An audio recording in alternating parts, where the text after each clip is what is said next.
This week's parasha has the magnificent story of Bilam, this incredible anti-Semite who was hired by Balak, the king of Moab, who was at least as great an anti-Semite. And Bilam is supposed to curse the Jewish people. Instead, he gives the most magnificent brachas. And then he goes on to predict things that would happen that would be great for the Jewish people in the future. So on that, what we're going to look at in this sikha is on the various prophecies that Bilam makes about the so-called end of days. We're going to see that there are two very different approaches from the commentary of Rashi and the opinion of the Rambam, and we'll analyze why each of them takes the position that they do and how they interpret the specific verses in Bilam's prophecies. When it comes to the prophecies of Bilam about the so-called end of days that are recorded in our parasha, the different commentaries point out that the verses in this prophecy, these are the verses, various psukim, as we'll see shortly. What seems to be the opinion across the board of all the commentaries is that these psukim refer both to the kingdom of King David and to the kingdom of Moshiach. It's just the details of exactly how to interpret the different words and which verse refers to which leader. That's where you have differences of opinion, quite a number of different opinions. We're going to look at two. First, we'll look at the Rambam, and then we'll look at Rashi. The Rambam, at the end of his 14-volume work on Jewish law called the Yad HaChazaka, or the Mishnah Torah, writes, "B'parashas Bilam chulei ho'omer er'enu v'loi ato ze David, asherenu v'loi korov ze melech HaMoshiach." So the Rambam there talks about how it is that the prophet Bilam predicted the coming of Moshiach, and then he analyzes the various psukim. And one of the things that he says is that if you look through these psukim, you'll see it says, Er'enu, I see him, but not immediately. That refers to King David. And I discern him, but he's not close. That refers to Moshiach. Next pasuk. Dorach koichav miyakov ze David, v'kom shevet miYisrael ze melech HaMoshiach. When it says that a star will shoot out from Yaakov, that refers to King David. And when it says that a staff of rulership will rise up from Yisrael, that refers to Moshiach. Hamochatz pase Moav ze David, v'cheino omer b'yach David es Moav chulei, v'karka kol b'nei shei ze melech HaMashiach shenemar bo yomashlo miyam ad yom. Then he quotes the pasuk that says that he will crush the princes of Moab. That refers to King David, and he proves it from a pasuk, and that he will decimate all of the children of Shais. That refers to Moshiach, and he proves that also from a pasuk. Then he continues the next verse, v'haya Edom Yeresha ze David, that Edom, the Edomite nation, the descendants of Esav, will be inherited. That refers to King David. Shenemar bati Edom leDavid avodim v'gomer, as he proves from a pasuk that King David took the Edomites as slaves. V'haya Yeresha, and they will be completely overrun. Ze melech HaMoshiach shenemar v'olu Moshim b'Har Tzion. That the Rambam says refers to Moshiach, where it says that in the time of Moshiach, the saviors will come up and they will take over the mountain of Seir, which is also associated with Edom. Vahainu, basically what we're seeing over here is the Rambam mechalek b'pirusha kol kosev shebi psukim elu l'shnayim. The Rambam's approach to Bilam's prophecy is to take each pasuk and split it into two. Bechelkai harishon hamaduba b'David hamelech, or bechelkai hasheni b'melech HaMoshiach. And in each case, the first part of the pasuk refers to King David. It's a prophecy about King David, and the second is a prophecy about Moshiach. That is the attitude of the Rambam. Verse by verse, split them into the first half about King David and the second half about Moshiach. Rashi, as we're about to see, takes a completely different approach. Rashi explains them differently. Er'enu, when he says, I see him, which the Rambam said referred to King David, Rashi says, Roye ani shivchoi shel Yaakov chulei lachar zman. He says that I see that there will be greatness amongst the Jews, and they will have a leader in time, sometime in the future. Dorach koichav, when it says that a star will shoot out, he explains, v'kom shevet, and a staff of rulership will rise. Melech roide umoishel. That means that there will be a king who is in charge, who rules over the various nations. Only when it gets to the point where it says that he will crush the princes of Moab, then Rashi says that's King David. So up until that point, he talks quite anonymously about a king, a ruler that will come in the future without identifying who it is. And then V'yerd miYaakov oidia Moshe lacher melech HaMoshiach. And then much later, when it says V'yerd miYaakov, that Yaakov will rule, or that a ruler will come from Yaakov, then Rashi says that's Moshiach, will be in the future. So on the face of it, it would seem that the way Rashi sees it is the whole first series of prophecies are only about King David, and when you get eventually to V'yerd miYaakov, that a ruler will emerge from Yaakov, only then does it start to speak about Moshiach. So totally different to the Rambam, who said that every single verse refers to both of them. Rashi sees a whole prophecy about King David and eventually a prophecy about Moshiach. So V'tzorich Lahavin, we need to understand, and what we need to understand is that Rashi usually has quite a distinct approach to his interpretation, and he does not seem to be consistent with that approach in this particular case, as we shall see. Lama lo pirish Rashi ki pirish Rambam, hamatim lecheira yosel pshutei shel mikra. Why is it that Rashi does not take the same approach that the Rambam takes? Because Rashi usually, in fact, the whole purpose of Rashi is to deal with the simple understanding of the verses. And if Rashi would have adopted the approach of the Rambam, that apparently would be more comfortable with the flow of the simple understanding of the verses. So that's a red flag for us. Why is Rashi doing something over here which is not his normal approach? And we're going to go through some details about that. Generally, Rashi always goes with the simplest explanation, or the explanation that fits most comfortably with the simple interpretation of the verses. So here are the reasons why we think Rashi should have gone with the approach of the Rambam. Number one, Ki Aleph. Lefi Pirish Rambam Keifolinu b'chol pasuk ki echad medaber b'David v'hasheni b'Melech HaMoshiach. Well, the first thing that the Rambam tackles that is really comfortable in the simple understanding of the verses is that each verse uses a double expression. So the Rambam tackles that straight away. And he says, why a double expression? Because one is talking about King David and one is talking about Moshiach, and that flows nicely with the pshat, with the simple understanding of the psukim. Ma'ashenken lefi Pirish Rashi she'aksuvim kulam ari b'David tzarich liyasher enu goyim v'asher enu goyim v'chei b'shar aksuvim ari ze arichas v'kevel aloshen. So the problem then is, if you take the attitude of Rashi that the whole first section is only talking about one candidate, about King David, straight away it raises the question, well, in that case, why use such a roundabout way of speaking, double expressions throughout, if you're only talking about one person?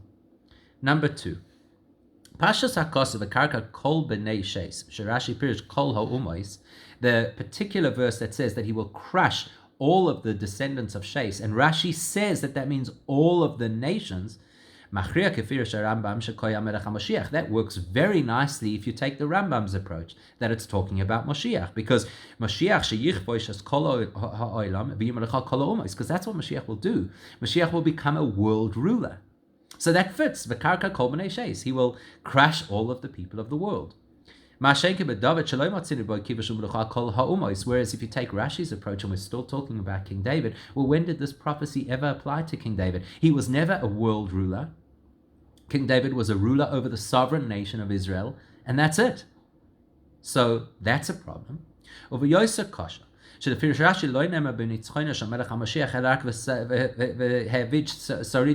fact, just to highlight this question, if you take Rashi's approach, Moshiach is only predicted in Bilam's prophecies to overtake a city. Yes, admittedly, the city of Rome, as he explains it. He explains that it's the city of Rome, but still. So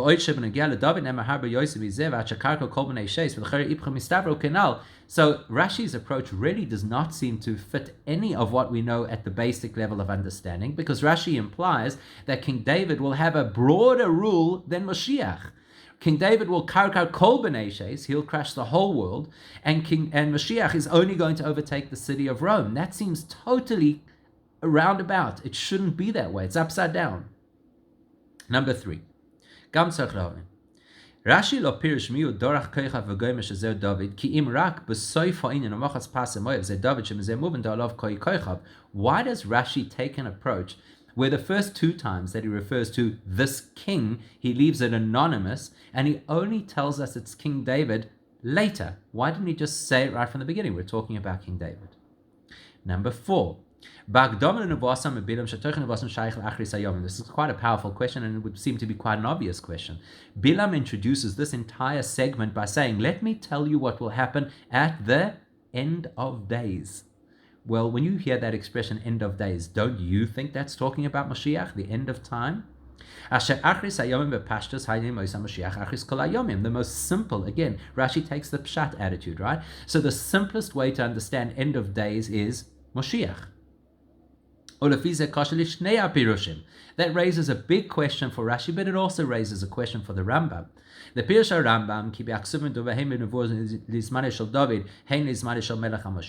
it's a question to the Rambam. Hey, look at this. Bilam says he's going to talk about the end of days. Why is the Rambam speaking at all about King David? Surely he should interpret everything only about the end of days, i.e. about Moshiach.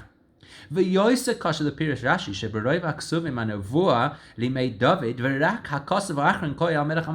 this is a far greater question to Rashi. Rashi, you're saying that most of this prophecy is about King David and just the very last bit is about Moshiach. How do you reconcile that with the fact that Bilam said clearly, I'm talking about the end of days? So on 4 counts, when you look at this, it would seem that Rashi is not interpreting on the face of it at the simplest level. Maybe the Rambam is even closer to Pshat than Rashi is, and that would be very surprising and unexpected.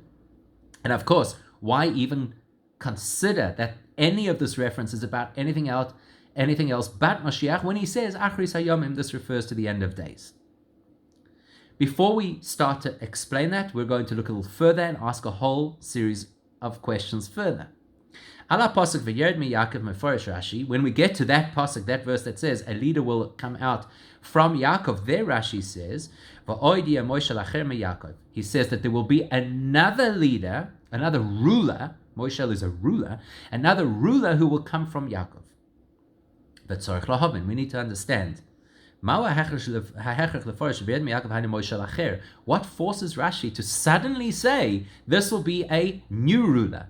What in the verse alerts you to the fact that it will be a new ruler, much more than any of the previous references, where it spoke in different ways about a ruler? Why don't we just say this is another different way of speaking about the same ruler? What compels Rashi to say it's now a new ruler?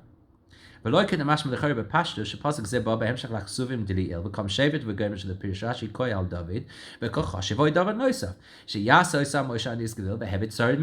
why don't we just follow the same logic that Rashi has applied all the way through, which is further details about the original leader that I've spoken about, King David. In this case, the additional details would be that he completely uproots a city. Which city? The city of Rome. Why is it so obvious to Rashi that now we're dafka talking about a new leader, and everything else until now was just detail and detail and detail about the first leader? Second of all, lama matik Rashi me'akos of gam tevis miyakov harechidusha hurak asher v'yer pirusha v'oid yemoy shalach v'suloi. Now, one of the rules that we know about how Rashi speaks on the Chumash is that Rashi will usually just put in his headline only the relevant words that he needs to comment on. Apparently here he's commenting on the word V'yered, which means a new ruler will emerge, because that's what he wants to tell us. It's a new ruler. He has no need, apparently, in his headline for the word Mi Yaakov, that new ruler will come from Yaakov. So why is Mi Yaakov included in the headline? This is what we call Shailas Chacham Chatzi Tshuva, that when you have a smart question, it's already part of the answer. In other words, okay, so the Rebbe has alerted us to the fact that somehow this word Mi Yaakov is going to hold a clue to understanding what's going on over here. But at this point, we're asking a question, simple question. If Rashi is not apparently commenting on the word Mi Yaakov, why is it part of the headline? Continuing further, then Rashi quotes the verses that say that he will eliminate any survivor from the city, and he explains this is referring to the important city of Edom, i.e. Rome. And now Rashi says we're talking about Moshiach. Or maybe Beis Rayas, and he brings 2 psukim to prove that we're talking about Moshiach. One that shows it's Moshiach, and the other that shows that it's specifically in the context of Rome. He quotes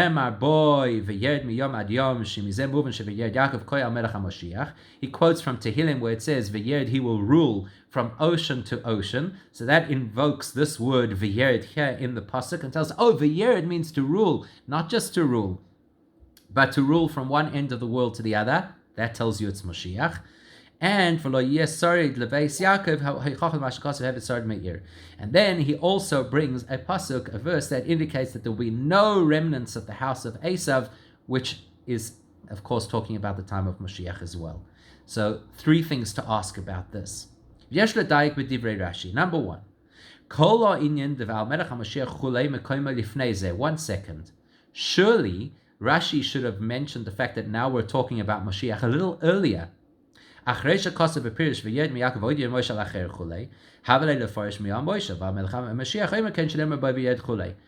the logic is that when Rashi said just a moment ago, Vayerd, that a new ruler, he said those words, a new ruler will emerge, surely that would have been the place to tell us who the new ruler is. That's Moshiach. And then he could have even proven it from that pasuk, Vayerd miyom ad yom.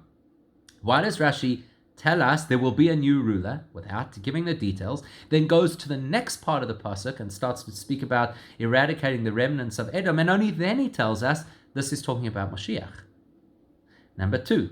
Maya raya makosav v'yed miyom ad yom de bepashtas medaber akosav melech shloima behemshech litchilas hamizmor lishloima lekim mishpatecha goymer v'loy b'melech HaMashiach. Now the proof that Rashi brings that the word Vayerd refers to Moshiach is from a pasuk in Tehillim that says Vayerd miyom ad yom, that he would rule from ocean to ocean. Now that particular chapter of Tehillim starts off by saying Lishloimoi, that this is a psalm dedicated to King Solomon, to Shlomo HaMelech. So who says that it's talking about Moshiach who's going to rule from one end of the world to the other? Maybe it's referring to Shlomo HaMelech, that he's going to rule from one end to the other. How is this necessarily a proof that here Bilam is talking about Moshiach? And lastly, and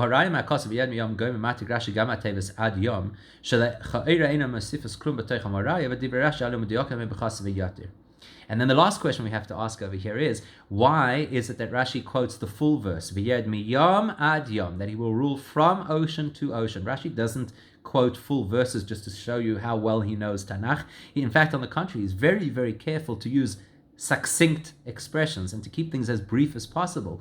So apparently it's unnecessary to use the whole pasuk, because we just wanted the connection V'yerd miyom. Okay, I know which verse that is. I know which Tehillim that's from. Why does he feel compelled to include the extra words ad yom, that he will rule from ocean to ocean? Okay, so we got a lot of questions to tackle over here, and in order to understand the answer to all of these questions, what we've got to do is contextualize. Let's contextualize. What is Bilam's purpose? What was he asked to do? What changed this particular point in time? And that will help us to understand what he's trying to convey to Balak, who's the man who hired him. Once we understand what he's trying to convey to Balak, we can see the difference of opinion that the Rambam and Rashi each take into how he was going to convey that message and what exactly it needed to contain. Rashi Rambam. There's a distinction here between Rashi and the Rambam that about a very fundamental issue. They're actually arguing over what was the purpose of this prophecy of Bilam. What was he out to achieve? As we'll explain in a second. Why was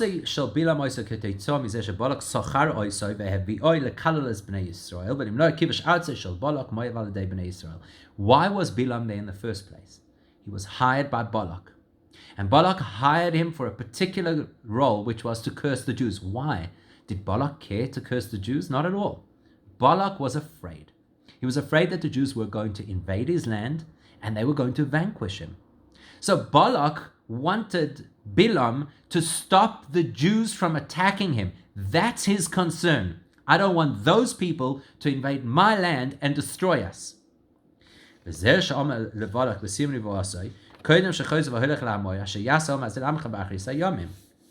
Bilam, after he fails to curse the Jewish people, actually now has a responsibility to tell Balak what's going to happen, because that's Balak's primary concern. Are they going to attack us? Are they going to wipe us out? So Bilam says, let me tell you what's going to happen, ba'achris hayomim, what these people are going to do to your people. But the good news is it's ba'achris hayomim. It's not now. It's not going to happen under your watch.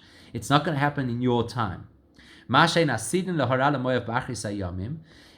So he's telling them, bad things will happen to your people at the hands of the Jews, but it's later.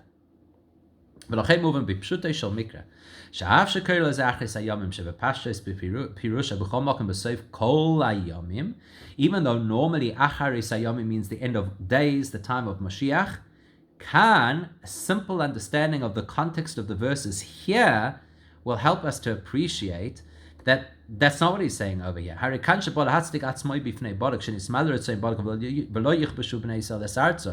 Remember, over here, what Bilam wants to do is to justify himself in front of Balak and say, hey, I actually can give you the news that you wanted. The main thing you wanted, more than my curses, was to ensure that the Jews would not attack you. I've got good news for you. They're not going to attack you, at least not now. So move on. So the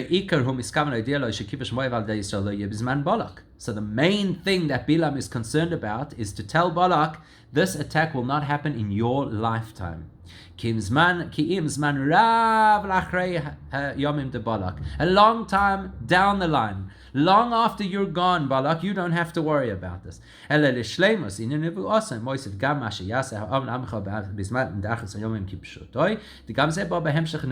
just that once Bilam is predicting things that will happen in the future, he does an holistic approach and he says, I'll tell you that the attack against Moab is later in history, and while I'm about it, I'll also tell you things that apply in the far distant future, the time of Moshiach. But the primary goal that Bilam has at this point in time is to placate Balak, to calm him. Don't worry, no attack in the foreseeable future. Hainu. שהנבואה לא בא להדגיש גודלו של ממשלת ישראל כשלעצמו, כי אם רק ביחס למויב ולשאר האומה שספר לכבש על ידי בני ישראל, which tells you that Bilam over here is not looking to tell us how massive and powerful and great the Jewish people are. All he's telling him is how much of a threat they are not right now to you. That's what he's talking about. And then by extension, what kind of a threat they'll be to other people in the future. But the emphasis of his prophecy is not to talk up the greatness of the Jewish people as he had done in his previous prophecies, Yaakov or whatever. Over here, he's talking specifically vis-a-vis the rest of the world. How much impact, how much threat are the Jews to the rest of the world? Based on that principle, Maschil Rashi Pirush ala Kosav Dorach Koichav Miyakim Mefarish Kedarguma L'Shein Dorach Kashtei Shai Koichav Derech Kechetz Koloma Yakum Mazel. So therefore Rashi, picking up on that cue and saying that Bilam's primary goal over here is to placate and settle Balak's nerves. So Rashi comments, Dorach Koichav, a star is going to shoot out, that's a kind of a mazel. It's not actually talking about a person, because Bilam over here is not trying to tell us about the greatness of the Jewish people. So Rashi says there's no reason why it would be talking about a particular Jewish leader. All it's talking about is a particular mazel, a particular flow of events, and a particular flow of impact that's going to happen to the nations of the world. Just to explain why it is that Rashi is absolutely convinced that a star would not be the right metaphor to represent a king. And you're going to see in a moment that the Rambam sees this totally differently, and this is their big point of departure. Rashi sees the star as symbolic of one thing, and the Rambam sees the star as symbolic of something else. So to understand that, we know that in the hierarchy of living creatures, humans are at the top of the pile. We are the most developed and sophisticated of all living things. And that expresses itself in two primary ways. We have the capacity for real intelligence. That includes the innovation, abstract thinking, the ability to look at things objectively.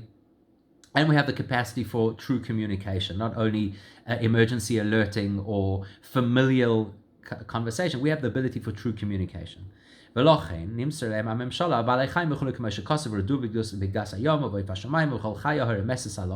that reason that right in the beginning of time, Hashem gave Adam and Eve the dominion over all other living creatures, because we're the superior creature, so we actually have the rights to do things that impact other creatures as well. That's the hierarchy.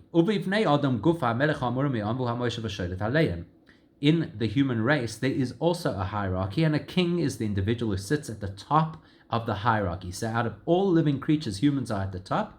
Out of all humans, the king is at the top of all of them. In other words, the greatest person in the society. בנוגע לכוכבים, לא מוצאים בהם מעלת דעה והשכל, ולכן אין לפרש בפשוטו של מקרה שהם משה ודוגמה למלך ומוישל. ולכן לא ייתכן לפרש שבדרך כוכב כוונתו למלך מוישל היינו דוד. So Rashi says, look, simply speaking, we have no evidence anywhere in any verse in the Torah that we have learnt until this point to indicate that stars have any kind of intellect. So if you're looking for something to represent a leader, a king, well, a king must be represented by something that is of the highest intellect, because the greatness of people is our intellect, and the greatness of the king is he's the top of all the people. So a star in Pshat cannot be a symbol of a king, because a star is not an icon of intelligence, and a king is. Therefore, Rashi immediately sees this word koichav and does not make any association that this might mean a leader, because Pshat would not link a star and a leader. And then at that point,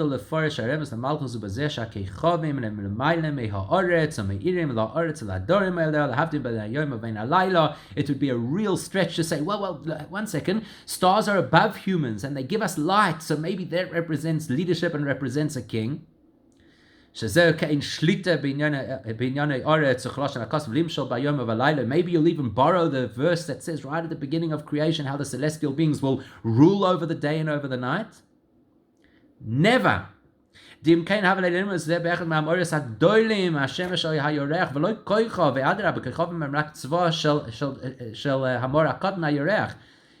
was the case and we were looking for some kind of astronomical entity to represent a king, we should have chosen the sun, or the Torah should have chosen the sun or the moon, because those are called in Torah language the great luminaries. Stars are only called tzva shamayim, like, so to speak, the supporting roles to the smaller of the two luminaries, which is the moon. So a star is not, according to Pshat, the representation of something great, and certainly not a great intelligence, and certainly not a great human being.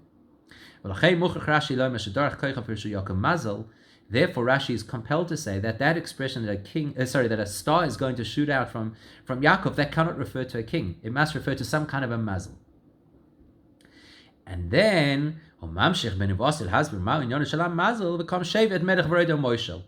Rashi sees the next part of the pasuk as an explanation. What kind of mazel are we talking about? That's so abstract. What do you mean a mazel? Oh, become shevet. A staff of rulership will rise up. In other words, there we have evidence that we're talking about a king. Only at that point are we talking about a king. But there's nothing in this pasuk that indicates which king we might be referring to. It's a very generalized concept that something powerful, something meaningful will emerge from the Jewish people, and it will translate into a king. And that's all we know at this point. We don't know which king. So we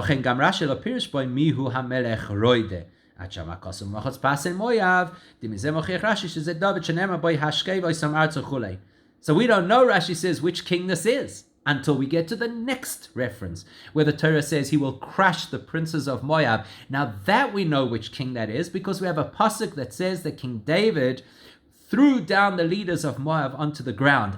Now we know which king we're talking about. But initially, when the Torah introduces the concept of this rulership, the staff of rulership, we don't know who it might refer to. It could be anybody. And then at that point, we get to know from the pasuk that we were referring to King David. Now we can retroactively understand, the Kam Shevet, what was the staff of rulership that rose up? It must also be referring to King David. But we can't say it at that point because the Torah hasn't told us that information at that point. ועל פי זה מובן גם כן נגיע להמשך הכסובים של אחרי זה, שכל כמה שאין לנו הכרח מקרא שמדובר במלך אחר, הרי בפשטות מסתבר שעדיין מדובר באויסי המלך דריל דוד. And by the same logic, just as we didn't know it was King David until the Torah alerted us to something that evidences that this is King David, by the same logic, we don't have any reason to believe that any of the further references refer to another leader until the Torah alerts us to the fact that it's another leader. And so Rashi says it's all talking about King David until we have proof of a different reference.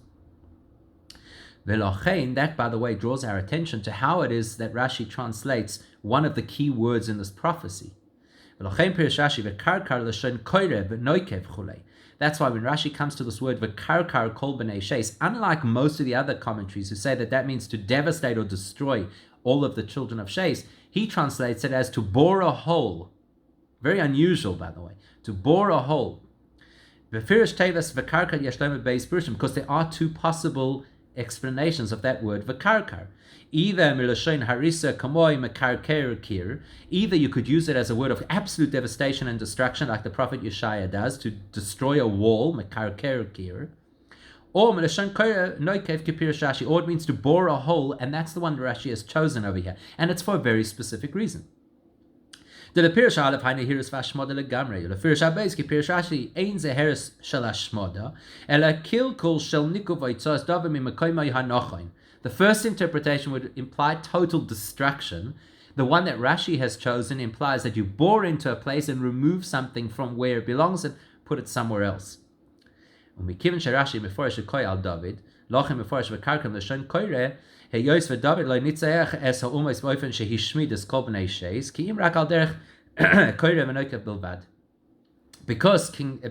is absolutely convinced that we're talking about King David over here, and we know that King David never wiped everybody out. All he did was he attacked certain targets and removed them from their position of power. Therefore, Rashi has to say the word vakarkar means koire, to bore, to have a targeted impact and not a universal impact. So what we've seen over here so far is that Rashi does not feel that a star is associated directly with being a king. Therefore, we have to wait for the Torah to tell us about a king, and then we have to wait for the Torah to tell us which king, and that's King David, and we stick with King David until we have evidence that the Torah will tell us differently, that there's another king, and we'll get back to that in a moment, but let's first talk about how the Rambam sees this totally differently.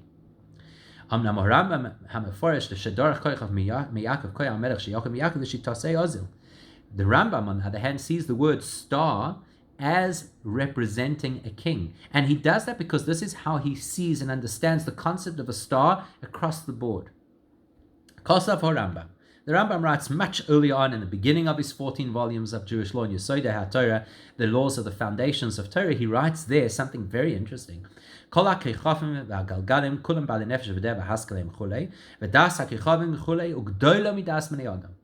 Rambam is of the view that all of the celestial beings, including the stars and planets, do have intelligence, and their intelligence is even superior to human intelligence. It's quite something. That's what the Rambam teaches. So according to the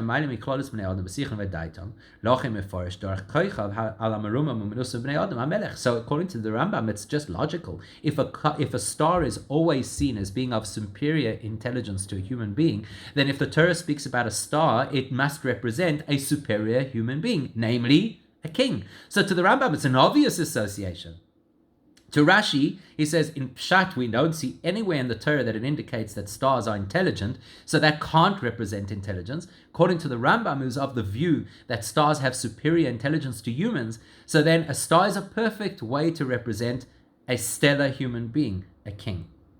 And then the Torah says very clearly that the star comes from Yaakov, so the Rambam says clearly it must be a Jewish king. And then the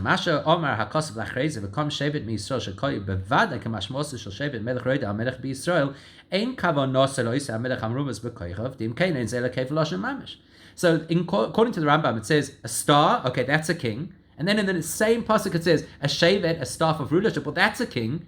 The Torah would never repeat itself, must be two kings. If it uses the expression of king twice, it must refer to two different kings. And therefore he says very simply, clearly it must be two kings, and those two kings must have a close association between them. Not randomly two kings plucked out of Jewish history. It must be kings who have some deep connection. Who would that be? As the Rambam calls them, the two Moshiachs. The two kings who are associated with the concept of being anointed into their position, and more importantly, that are considered one continuum. Why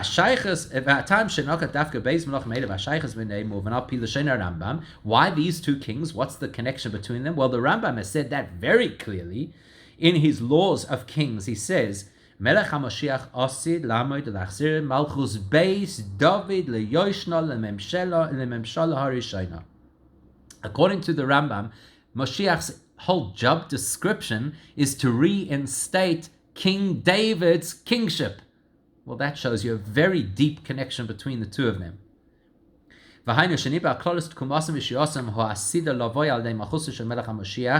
who's Melech Mashiach Hashem. So as far as the Rambam is concerned, this is perfectly logical. The prophecy begins with the start of that dynasty, King David, and talks right through to the completion and culmination of that dynasty, Moshiach, and it's very logical why these should be the two candidates that Bilam would prophesy about, because he's talking about one continuous kingdom. Rambam, Niba Bishnei Mashiachim, Mashiach HaRishon Shehu David She'Yashia Sisom Yatzareim, Mashiach HaAchron She'Omed Mi Bonov She'Mashiach Sam Yisrael Ba'Achroina. The wording that the Rambam uses in his Laws of Kings is absolutely precise and directly related to his interpretation of these psukim. It is one continuum. He says the King David who got up at the beginning, and it's related to the King David, to the one who will culminate King David's kingdom in the end with Moshiach. According to the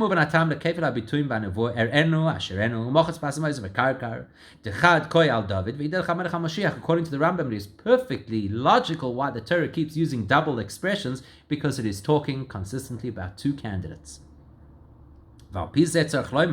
שלפירש הרמב"ם עניון שבקרקע לא כפירש רש"י כנ"ל, אלא הריסוסן וביטולן של ממשלת האומות. And then of course the Rambam has a totally different interpretation of that word. V'karkar, he sees it as complete devastation, because he's talking about a ruler who will, Moshiach, rule over the entire world.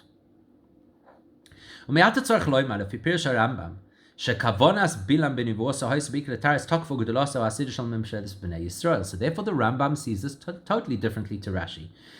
Rashi sees it as it's talking about the impact the Jews will have on the the other nations. The Rambam sees that this is the greatness of the Jewish people, the kingdom of the Jews. That the kingdom of the Jews will become so powerful, we'll be able to escape the negative or malicious intentions of the rest of the world, and not only that, we'll flip it around and we'll be in control of them, and that will happen at the end of days. So then you'll ask, but according to you, Rambam, you're saying that the entire prophecy is about the greatness of the Jewish people in the long-term future in the Messianic age. So if that's the case, why did Bilam introduce this by saying, Balak, let me tell you what these people will do to your people?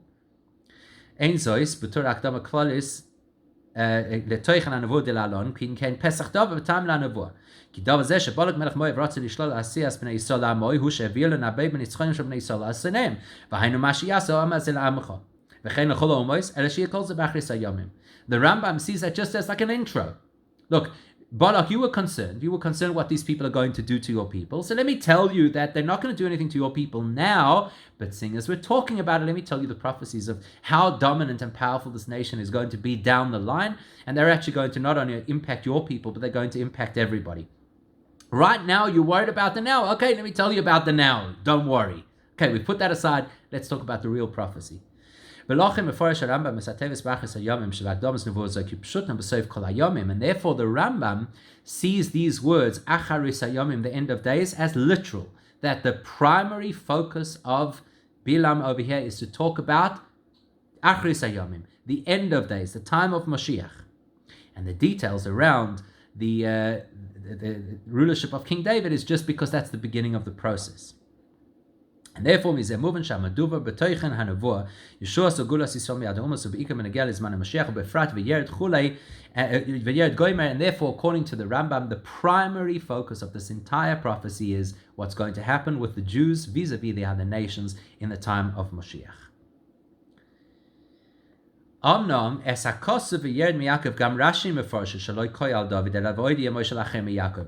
up until this point, we've looked at Rashi and how he explains the first few psukim referring to King David. We've then seen how the Rambam sees it differently and sees the entire thing is really focused on the time of Moshiach, and King David is part of that prophecy. We have not yet addressed how the Rashi at the end turns and says, but now this part is talking about Moshiach. Let's examine that. What prompts Rashi to suddenly change and say, up until now we were talking about King David, but now we're talking specifically about Moshiach? Why?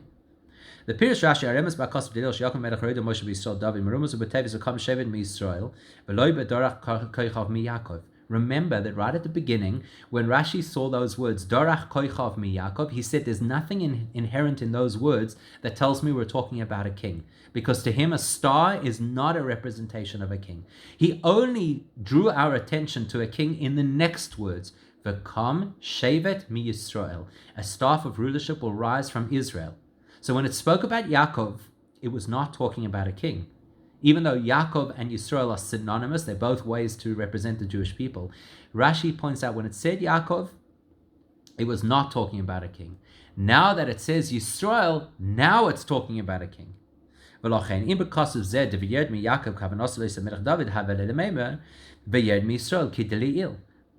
So therefore Rashi says, now if we were still talking about the same king in this verse where it says V'yered mi Yaakov, that a ruler will emerge from Yaakov, if it was still talking about the same king as before, it should have said V'yered mi Yisrael, because Rashi identified that where the word Yisrael was used, that's when we were referring to a king, not when the word Yaakov was used. So therefore, that's why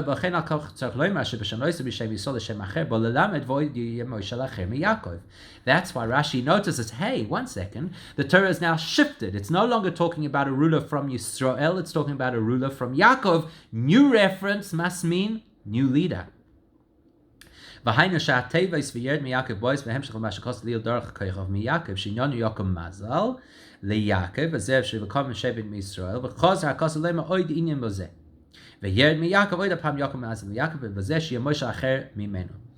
Rashi says, hang on, you got the word Yaakov over here, you had the word Yaakov before, the word Yaakov before said that a mazel would happen to the Jewish people. Now you're saying it again, that must be a new mazel, some new energy, some new impact, and therefore some new leader.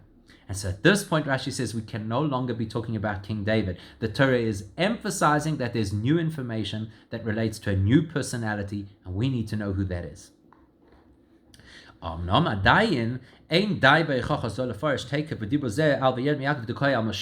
so we know it's a new leader, but we have no evidence yet that we're talking about Moshiach. There's nothing about those words, V'yered mi Yaakov, that a leader will emerge from Yaakov. There's absolutely nothing that tells us it has to be Moshiach. Could be any leader. Therefore, Asher motzinu shechtim Bilam nivasa shezer b'achris hayomim sheyesh ledaik mizel kol ponim be'echad u'meila kol ponim b'paska achra mipsukin nivasa zay mirumas nachris kipshutei zman shel melech HaMashiach. Even though you'll say, look, Bilam said he's talking about achris hayomim, the end of days. So logic says somewhere he must have spoken about the end of days, i.e. Moshiach. And the most logical place would be the last time that he says anything about the subject, which is here. That's what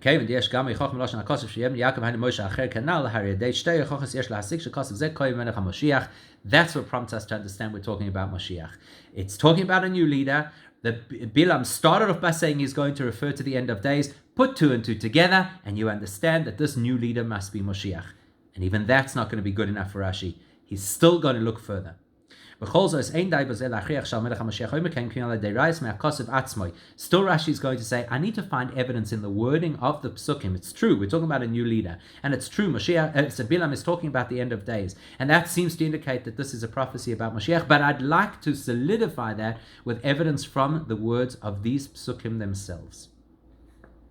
Ki hakosu v'yed miyom goymer enerai maspika shekoy amelech HaMashiach v'adirabah b'pashta sef shalom shepasuk zeh ki klolus hamizbar mechuvan ishlam amelech. We've already discussed earlier that verse v'yerd, to rule, which we associate with ruling from ocean to ocean, could be talking about King Solomon, Shlomo HaMelech. We don't know that it's talking about Moshiach.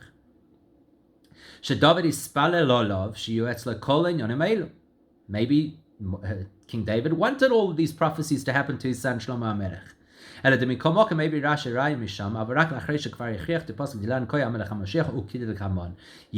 that Rashi is going to bring this as part of his proof, but in context, and we need to understand this context. Therefore, before Rashi is willing to say the word Moshiach, before he's willing to say with absolute certainty that this new ruler we're referring to is the ultimate ruler Moshiach, first he says, let's look for evidence. He will eradicate every survivor from this city. Rashi says, which city? Rome. Me'irach shuva shalem v'yiroimi. V'hainu demimashenema me'ir stam ha'riborish zoi ira ha'yodua shalamemshala ha'yodua mikvar hainu ha'irach ha'shuva shalamemsheles edom v'se'ira niskeres v'kostuv dili il. Rashi picks up on the fact that it says Me'ir, from a city, from this city, indicating you know which city we're talking about. Okay, that implies that it must be a renowned city. What's the context? Well, we've seen over here in this passage, we're talking about Edom. So therefore, it must be a city that represents Edom, the capital city of the Edom Empire, the capital city of the descendants of of Esau, which is Rome. That's the city. Umiyato. הרי מהכוסף ולא יהיה שורד לבייס עשב שהוא ייעוד למייס המשיח ראיה ברורה שגם פסוק דילן והבית שורד מאיר שלדם בייס עשב קויה מלך המשיח ושהוא המושל האחר המרומס בביירד מיעקב. Now once we see that the pasuk then continues to say no survivors will remain in Edom, boom, right, says the base Esau, there won't be any remainders to the house of Esau. We have now solidified the proof. We now know that we're talking about Moshiach, because that destruction of the household of Esau is only going to happen when Moshiach comes.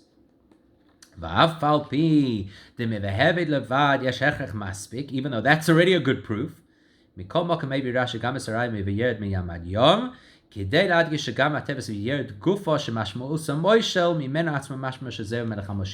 that Rashi knows we're definitely talking about Moshiach, and we've proven it because the Torah is talking about the destruction and devastation of Edom, which is in the hands of Moshiach, Rashi still wants us to see the word veyerd, just that word of rulership, to also be directly associated with Moshiach, and that's why he quotes the verse, he will rule from sea to sea.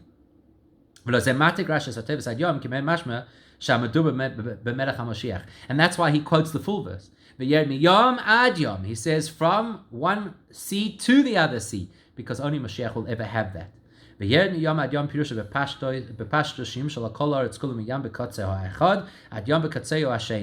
you use the expression to rule from sea to sea, coast to coast, the implication is to rule everything and everywhere from top to bottom. And we do not find that Shlomo HaMelech ruled literally from coast to coast. Therefore it must refer to Moshiach.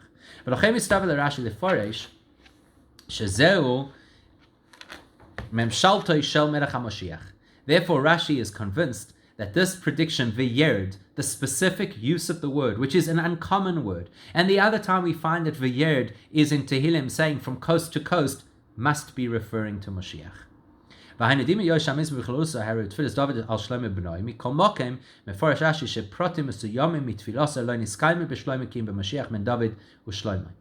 So even though the verse in Tehillim is part of David HaMelech's prayer on behalf of his son, that his son Shlomo HaMelech should succeed and he should have all these miracles, etc., at the same time, Rashi says it also refers to Moshiach, because Moshiach not only is a descendant of King David, he's a descendant of Shlomo HaMelech as well.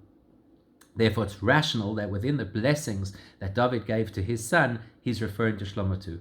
So the first part of the pasuk, the first few psukim, must be talking about King David, because that is what the verses allude to, activities that King David did that would solidify his particular leadership. Now there's a switch. We're no longer talking Yisrael, we're talking about Yaakov. It's a fresh mazel, must be referring to Moshiach, and Rashi proves it from a whole bunch of places. And because this verse you